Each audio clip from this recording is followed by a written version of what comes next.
part of the problem is that you have, coming in from the, say from Fernside, going westbound on 61, you have to drop a lane.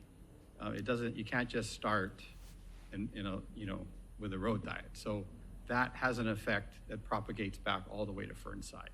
So that's part of it. You can't really just start it like that over there. You'd have to be expanded. You could at Broadway, because Broadway is already on a road diet configuration. But the Fernside part's a little trickier. So when we study it, we have to study it a little bit wider. Yeah. So I know this probably isn't up to spec, but the same thing happens on the city-owned roadway at Park and Otis.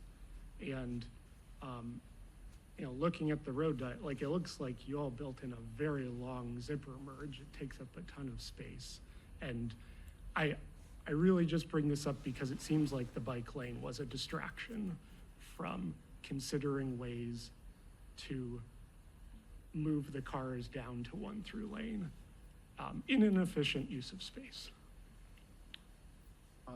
Well, whether or not, the bike lanes are a distraction, the effects, by reducing it to one lane is still there, right?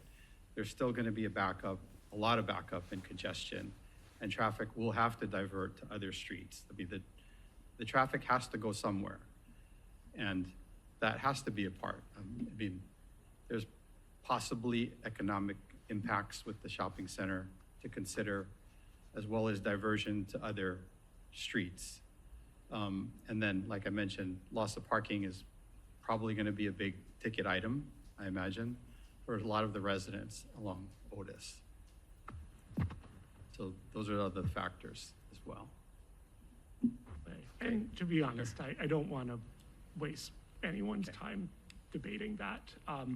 So you mentioned, well, if the city wants to do a road diet, the city can go out and secure funds.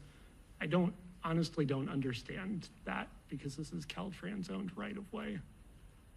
Well, the cities improve the state highway system all the time, such as Central Avenue. The city has a project there that's improving, Highway 61. So it's not uncommon.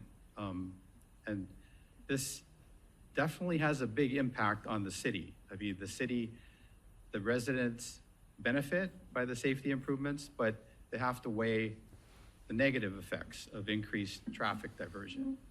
And to me, and you could control the different alternatives that you want to study as well. So to me, that's kind of an optimal situation where the city could benefit a lot if they went with a road diet there.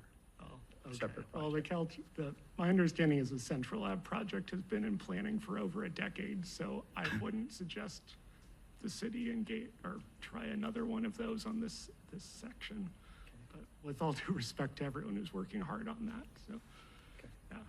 Okay, I don't want to take up too much of folks' time. So I just really want to convey how there's just a big disconnect here. Like we hear the governor's standing up there with his lieutenants saying complete streets, traffic safety. We're going to lower those record auto on ped crash rates that are a nationwide issue. And I get the constraints you're under. I appreciate that you're sharing the detail. But you're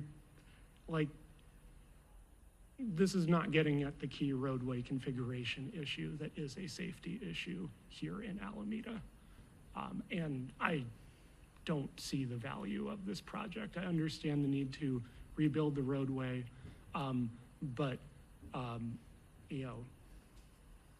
I honestly think the best outcome from this would be for D4 to spend that money right now to repave up to Bay Farm Bridge and figure out how to come back to the drawing board for this segment under a new configuration, under a new type of working together.